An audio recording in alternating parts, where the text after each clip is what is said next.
अस्सलाम वालेकुम my all friends, कैसे हैं आप? आई होप कि आप सब ठीक होंगे। मैं भी ठीक हूँ अल्हम्दुलिल्लाह। और आज मैं आपके साथ शेयर करने जा रही हूँ ईद का व्लॉग। और ईद का व्लॉग इतना लेट शेयर करने की क्या रीज़न है वो मैं आगे जाके बताती हूँ। तो यहाँ पे मैं बताती जाती हूँ कि ये ईद वाला दिन है और मैंने काफ़ी ज़्यादा क्लिप्स बनाए हुए थे आप लोगों के साथ अपनी ईद शेयर करने के लिए। लेकिन प्रॉब्लम ये हुआ कि मेरा कंप्यूटर इतना ज़्यादा ग्लिचिंग कर रहा था, इतना मुझे 3-4 दिन से तंग कर रहा था। और ये व्लॉग जो अभी मैं आपके साथ शेयर कर रही हूँ ये मेरा ईद के दिन का व्लॉग है। और तकरीबन इसे 3 से 4 दिन हो रहे हैं कि मैं इसकी एडिटिंग कर रही हूँ। लेकिन जब मैं इसे एक्सपोर्ट करने जाती हूँ तो वो जो कंप्यूटर है वो मेरा शट डाउन हो जाता है, फिल्मोरा बंद हो जाता है। आई डोंट नो मेरे कंप्यूटर में क्या प्रॉब्लम हो रही थी। मुझे इस कदर ज़्यादा गुस्सा आ रहा था कि मेरा दिल चाह रहा था कि मैं व्लॉग करूँ ही नहीं। इतना कंप्यूटर मुझे तंग कर रहा था। और आज देखिए कितने दिन हो गए हैं। मैं चाह रही थी कि मैं आप लोगों के साथ अपनी ईद की दिन शेयर करूं कि हम लोगों ने ईद कैसे गुजारी। इस दफ़ा अल्हम्दुलिल्लाह ईद पे हमें बहुत ही ज़्यादा मज़ा आया था। लेकिन मेरा बहुत इरादा था कि मैं डेली बेसिस पे ईद के दिन से आपके साथ व्लॉग शेयर करूं।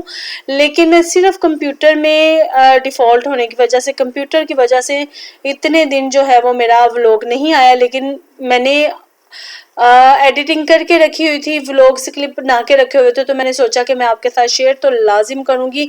जिसे पसंद आएगा वो देख लेगा, जिसे पसंद नहीं आएगा वो नहीं देखेगा। तो बस यही वजह थी। तो ये माशाल्लाह से ईद का दिन था और मैं यहाँ पे लंच रेडी कर रही थी। और चांद रात में मैंने जो है ये देखिए शेर खुरमा भी बना के रखा हुआ है जो कि ईद पे मस्त बनता है।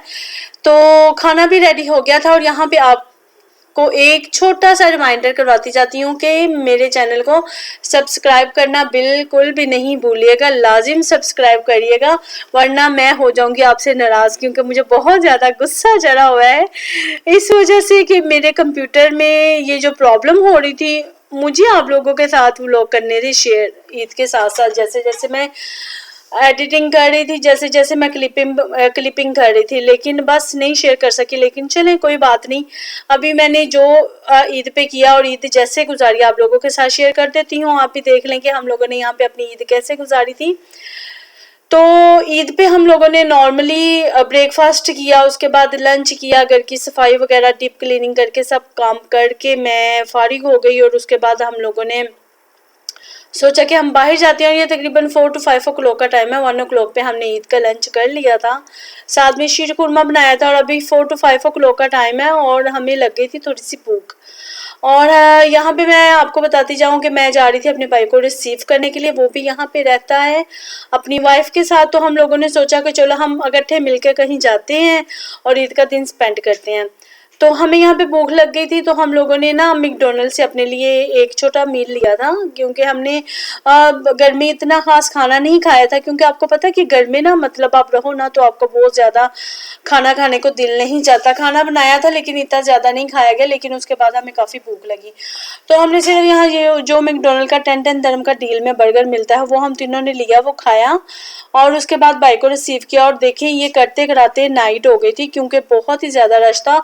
और दुबई में तो आपको पता है हर जगह पे इतने सिग्नल मिलते हैं कि इंसान ने अगर किसी जगह पे जाना हो ना तो इन दिनों में 1-2 घंटा पहले निकले। इतना ज़्यादा रश था और तकरीबन 15-15 20-20 मिनट हमें एक सिग्नल पे खड़ा होना पड़ रहा था। और भाई जो है वो हमारा 5 o'clock से वेट कर रहा था। लेकिन अभी यहाँ पे 7 o'clock हो गए थे। एनीवेज हम लोगों ने उसे रिसीव किया। और रिसीव करने के बाद यहाँ मैं बताती चलूँ ये मेरा भाई है जो कि मुझसे छोटा है, दुबई में रहता है। और हम लोग मिलते हैं जब भी हमारा दिल करता है। तो ईद पे हम लोगों ने सोचा कि हमें उससे भी लेते हैं और चलते हैं बाहर। तो हम लोगों ने सोचा कि चलो हम डीएफसी जाते हैं। मैंने डिसाइड किया था डीएफसी जाने का क्योंकि लास्ट टाइम जब हम छोटी ईद पे गए थे तो डीएफसी में बहुत ही ज़्यादा रौनक थी और बहुत ही ज़्यादा मतलब कि डीएफसी दुबई मॉल, यस। और बहुत ही ज़्यादा ना मतलब कि डेकोरेशन हुई थी। लेकिन इस दफ़ा ऐसा बिल्कुल भी नहीं था। और यहाँ पे मैंने जूता लिया था, जूता मैंने चेंज किया था। ये मैंने विंसी से जूता लिया था। और जूता इसलिए चेंज किया था कि जो मैंने जूता पहना हुआ था वो इस कदर ज़्यादा टाइट था। वो ऑल्डो का जूता था लेकिन उसने ना मेरे पैरों का बुरा हाल करके रख दिया था। सो जैसे ही मैं एंटर हुई तो मैंने देखा विंसी पे बहुत अच्छी ऑफर लगी हुई थी। आई थिंक वो क्लिप मुझसे मिस हो गया जहाँ पे मैंने जूता लिया था। तो ये मैंने बहुत ही अच्छे प्राइस में लिया था जूता और बहुत ही कंफर्टेबल था। फिर मैंने उसे उतारा और इसे पहना और काफ़ी ज़्यादा फ़न किया हम लोगों ने, मतलब कि काफ़ी घूमे हम डीएफसी में। उसके बाद हम लोग यहाँ पे आउटडोर आ गए थे और आउटडोर यहाँ पे शावर डांस होता है।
यहाँ पे मैं अब एडिटिंग कर रही थी और मैं सोच रही थी कि इतनी मेहनत मैंने इस वीडियो पे किया और पता नहीं अभी एक्सपोर्ट करने के बाद जब मैं लोड करूँ और कॉपीराइट ना आ जाए, क्योंकि म्यूजिक था इसके अंदर और अक्सर म्यूजिक पे जो है वो कॉपीराइट आ जाता है। और इतना तकरीबन 3-4 दिन से मैं ये व्लॉग कर रही थी और मेरा बिल्कुल भी अब अपलोड करने को ना दिल नहीं चाह रहा था। मेरा दिल चाह रहा था कि मैं डिलीट कर दूं, लेकिन मैंने सोचा कि नहीं यार, इतने अच्छे अच्छे क्लिप्स बनाए, इतना मज़ा हमें आया था वहाँ पे और बहुत ही ज़्यादा इस एरिया में ना बहुत ही ज़्यादा क्राउड था और पाकिस्तानी, इंडियंस, बंगाली, हर नेशनैलिटी के लोग यहाँ पे जमा हुए थे। मुझे नहीं पता कि दुबई मॉल में भी कितना रश था और कितना नहीं, लेकिन हमने नेक्स्ट डे डिसाइड किया था दुबई मॉल।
तो चलें जी, यहाँ पे हम लोगों ने 2 दफ़ा शावर डांस देख लिया था।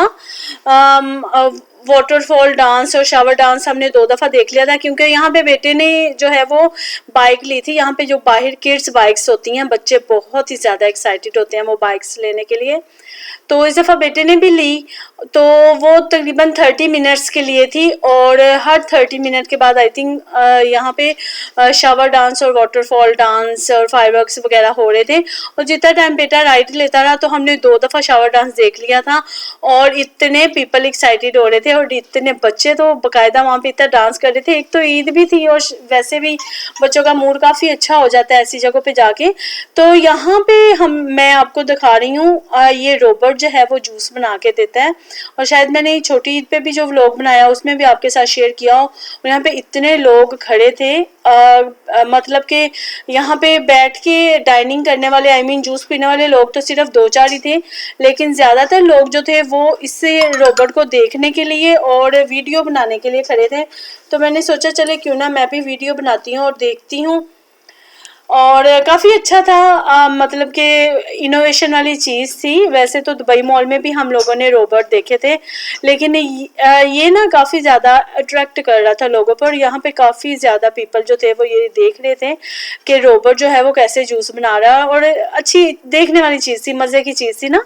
आप अपनी पसंद का ऑर्डर करो, या मे बी रोबोट जो है वो आपसे ऑर्डर लेके जाता है, और उसके बाद जो आपका ऑर्डर है सेम सेम आपको वो रोबोट खुद जूस बना के तो फिर आपको प्रेजेंट करता है। एनीवेज, यहाँ से देखने के बाद हम लोग चले गए थे DFC के दूसरी तरफ, जहाँ पे मैक्स वगैरह है और चिलीज वगैरह, नैंडोज है, डाइनिंग एरिया है। वहाँ पे हम लोग बिल्कुल एंड में चले गए थे, और जहाँ पे आई थिंक मिरर्स भी है। आई थिंक मैंने उस जगह की ना वीडियो नहीं बनाई, क्योंकि वहाँ पे हम लोग ना क्रेजी हो गए थे बिल्कुल, क्योंकि DFC में ना 3 तरह के मिरर्स लगाए हुए हैं, और वहाँ पे एक मिरर में आप बहुत ज़्यादा फैट लगते हो, और एक मिरर में आप बहुत ज़्यादा स्लिम लगते हो, और एक मिरर में आप की हाइट बिल्कुल छोटी हो जाती है। और वो इतना ज़्यादा एक्साइटेड था, और वहाँ पे लोग इतना फन कर रहे थे, ख़ासतौर पे बच्चे तो हंस हंस के ना पागल हुए हुए थे। और हम लोग भी बेसिकली उस तरफ गए थे सेल्फीज बनाने के लिए। ये PF चैंग्स से आगे हैं, हम उस तरफ जा रहे हैं। तो मतलब कि वहाँ पे ना हम भी हंस हंस के पागल हो रहे थे, इतना फनी। आप कभी DFC जाएं तो उस एरिया में लाजिम जाइएगा। वो बिल्कुल डाइनिंग एरिया से एंड में है, 3 मिरर्स है, और वहाँ पे बहुत लोग जो है वो पिक्चर्स वगैरह और वीडियोस बनाते हैं। मैंने आई थिंक वहाँ की वीडियो नहीं बनाई, क्योंकि हम लोग वहाँ पे ना काफ़ी फन कर रहे थे। तो यहाँ पे अब हम लोग जा रहे हैं वापस, और यहाँ पे मैं आपको दिखा रही हूँ कि इस दफ़ा इन्होंने सिर्फ ये डेकोरेशन की है। आई थिंक इन लोगों ने पता नहीं किस सेंस से ये डेकोरेशन की है, समर की सेंस से, समर हॉलीडेज़ और समर वेकेशंस की सेंस से। और जब हम लोग एंटर हुए थे ना, यहाँ पे बहुत ज़्यादा बच्चे जो है वो प्ले कर रहे थे, लेकिन अभी यहाँ पे कोई भी नहीं था। तो लेकिन था अच्छा, इन्होंने मतलब डेजर्ट टाइप बनाया हुआ था। तो बस वहाँ से हम लोग फारिग होके निकले वहाँ से, क्योंकि हम लोगों ने वहाँ पे सोचा कि हम कुछ खाते हैं, लेकिन एज़ यूजुअल फूड कोर्ट में बहुत ही ज़्यादा क्राउड था। और आपको पता है कोविड की वजह से ऐसी क्राउडेड प्लेसेस से थोड़ा सा ना मतलब कि एहतियात ही करना बेहतर है। और हम लोग तकरीबन इसके बाद भी हम लोग घंटा जुमेरा जो है वो घूमते रहे। वहाँ पे पिज़्ज़ा हट की ब्रांच होती है काफ़ी अच्छी, लेकिन वहाँ पे भी बहुत रश था। फिर हम लोग यहाँ पे आ गए थे शारजा में, और वहाँ पे बैठ के हम लोगों ने पिज़्ज़ा खाया, और बस बहुत ही भूख लग गई थी। तकरीबन 12 o'clock का टाइम हो गया था, और अभी हम लोग जा रहे थे यहाँ पे वापस। और बहुत मुश्किल से मैंने ये व्लॉग किया है, इतना मुझे गुस्सा चढ़ रहा है इसे एडिट करते वक्त भी। लेकिन रात के टाइम हमें काफ़ी मज़ा आ गया था, क्योंकि बारिश होना शुरू हो गई थी यहाँ पे अजमान में, और किसी पार्ट में बारिश हो रही थी और किसी में नहीं हो रही थी। तो चलें जी, मेरा व्लॉग देखिएगा और बताइएगा कि आपको कैसा लगा है, और सब्सक्राइब करना प्लीज़ नहीं भूलिएगा। मिलती हूँ आपके साथ ईद के दूसरे व्लॉग के साथ, और दुआ में याद रखिएगा। और अभी के लिए अल्लाह हाफिज़, अपना बहुत ख्याल रखिएगा।